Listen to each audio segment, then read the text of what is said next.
Weapons are the primary vector of interaction for the player in most action games, the means through which the player imparts the most change on the game world and therefore the player's key source of agency. You're usually helpless without these tools of the trade, and the quality of your current weapon is a solid metric of progress in many games. Games live or die by how much people like the weapon offerings. Weapons leave an impression on players to the point where many have attained an iconic status, and some even rival the protagonists of their respective games in popularity. The Master Sword, the Super Shotgun, or the Zombie's Ray Gun. These weapons have some cultural relevance due to their power, narrative role, or appearance. But it doesn't need to be a magical sword of destiny or a devastating sci-fi space gun to be an icon. The same result can occur from any tool, even real firearms. Just as gamers grew fond of the Ultima weapon from the Final Fantasy series, they've grown fond of the AWP from Counter-Strike. As real guns started to become prevalent across popular games, they started to garner that same sort of fondness iconic fictional weapons have enjoyed. I've seen plenty of account names referencing their favorite real guns with respect to some video game.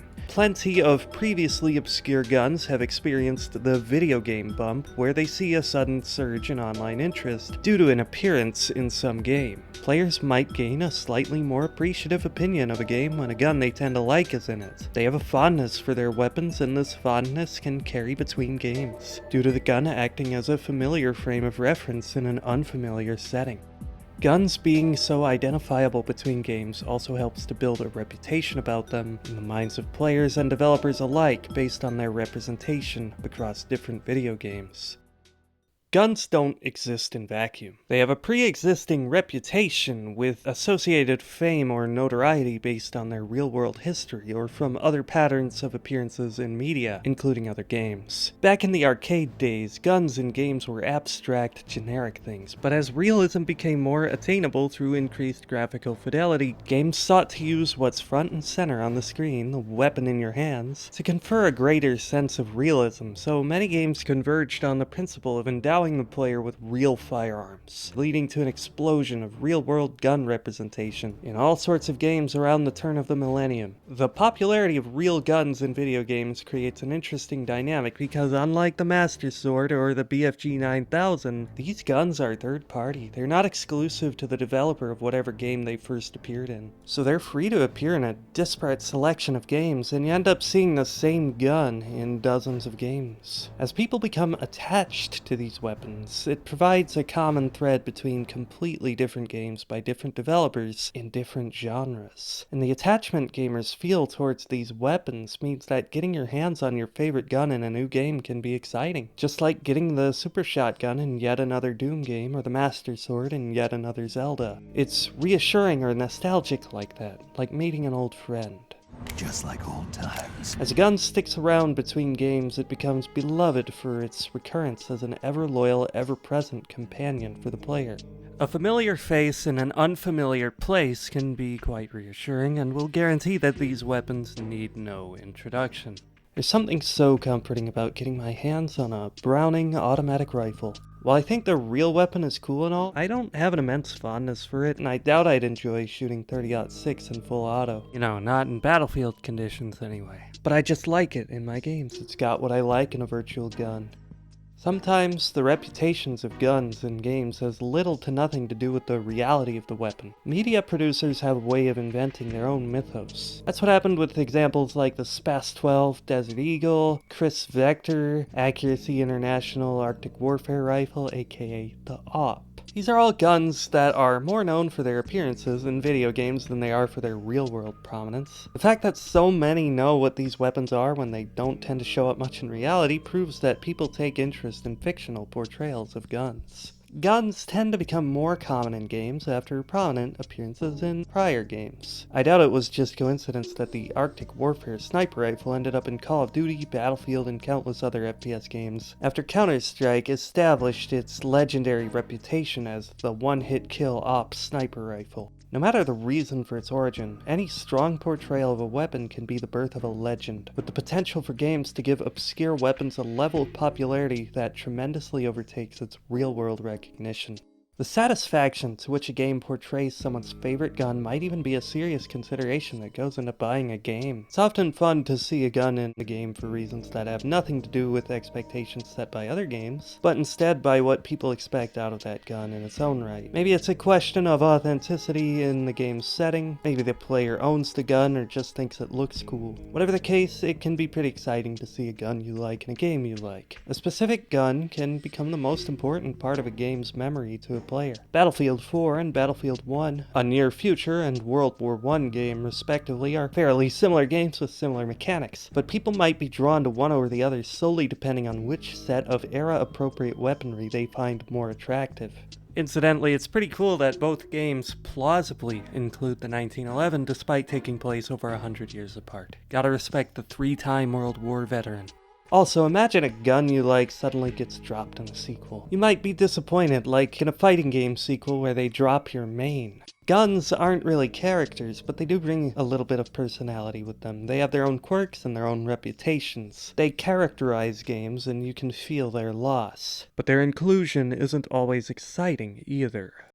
The starting weapon for the Engineer class in Battlefield 4 is the Beretta MX-4 Storm. While I know it's appeared in other games, thanks IMFDB, this is the only game I've personally ever seen and used this gun in. The semi-auto version of the Storm was the first gun I ever shot, and I always thought it was cool. But in Battlefield 4, it's widely considered a mediocre to bad gun.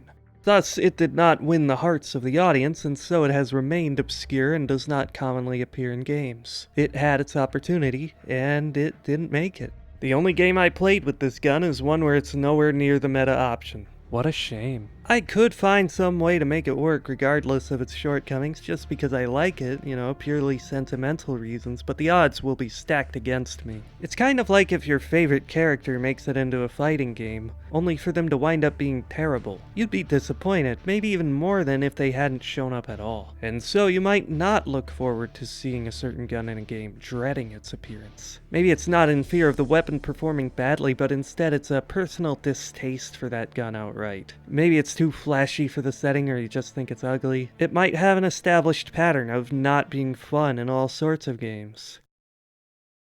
Let's look at two specific real-world guns that have appeared in numerous games and analyze their patterns of appearance. This being the AK-47 versus the M16 and all of their following derivatives. Iconic weapons enough in real life, they've appeared in numerous games following certain patterns, with certain gameplay tendencies that carry between games. You can think of the M16 and its derivatives as typically being the Mario of guns. It's often a starting weapon and acts as the archetypical assault rifle, which every other gun of the assault rifle class in the game uses as a baseline from which they derive their unique attributes in contrast to. On that note, the AK hits harder in almost every game that offers these two weapons, and that's regardless of whether the AK is supposedly firing 7.62x39 or 5.45x39 round. You just know intuitively that the AK will do more damage because of the video game stereotype. The AK is this rough, hard-hitting, less civilized looking weapon that doesn't even have polymer furniture. It's associated with the Soviets and has all the cultural perceptions that go with that. It's famously perceived as this incredibly rugged gun. It's very upfront in its demeanor, so its strength isn't in any subtle attribute like damage fall off at range. It's the battle axe to the M16's sword. It's less sophisticated than your M16, which has more subtle, graceful advantages like range, accuracy, rate of fire, and recoil control. This isn't just restricted to the AK and M16, you often know what to expect from a wide variety of guns. The P90 is a bullet hose of a submachine gun, the UMP-45 is a hard-hitting counterpart. While the MAC-10 and Scorpion SMG, well, they're usually just not that good and tend to be low-tier weapons. When you pick up an Accuracy International Arctic Warfare sniper rifle, or a SPAS-12, you have a good idea of what to expect even if you've never held them in this particular game nor in real life. Even if the weapons are real with real features represented in games, the key design elements in these guns aren't necessarily based off of careful real-world analysis, but they come about from a sort of stereotype, a self-perpetuating cultural image, like the AK being the big single-shot damage assault rifle, and this image is adapted to fit game balancing necessity. This image supersedes reality and then spreads between games. And I find this pretty interesting. It's neat how this is a cultural meme of sorts that persists entirely in the realm of video games. And it goes between games that have nothing to do with each other. The presence of real guns seems to be fading across games. It's not that it never happens anymore, it's just that developers seem a lot more shy about it than they used to be. And it's easy to guess why. Guns are products, yet we have countless unlicensed, visually accurate portrayals of them, sometimes with the brand name included. And the reputation that games earn is linked to these guns. You could make the case that they played a role in their fame, in their profit.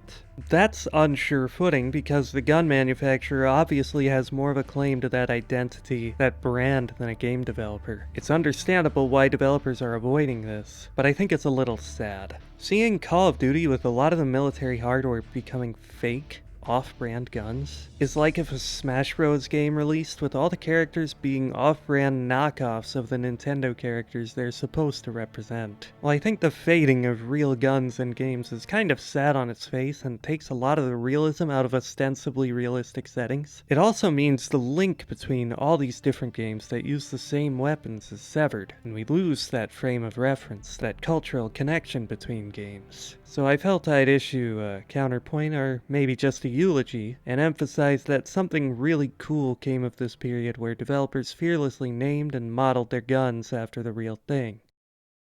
This video is to be part 1 of a series of videos analyzing the role of real-world firearms in games. Stay tuned for more, and along the way I'm announcing an official Discord server for this channel. If you'd like to join, check the description for a link. Thanks for watching.